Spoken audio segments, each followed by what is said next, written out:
Hey everyone, welcome back. Today I'm going to show you how to design a professional looking flyer using Canva.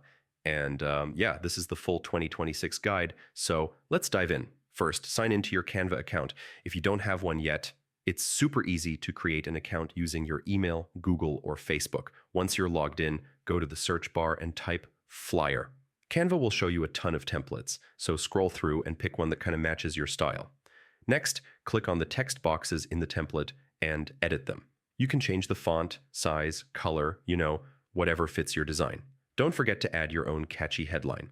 Now let's make it visually appealing. Click on elements or photos to add icons, shapes, or images. You can upload your own images too. Just drag and drop them where you want. Finally, when your flyer looks perfect, click on Share or Download. Choose your file type. PDF is usually best for printing, and hit download, and that's it, you're done. So yeah, that's how you can quickly design a flyer using Canva. I hope you found this helpful. Don't forget to like the video and subscribe for more easy design tutorials.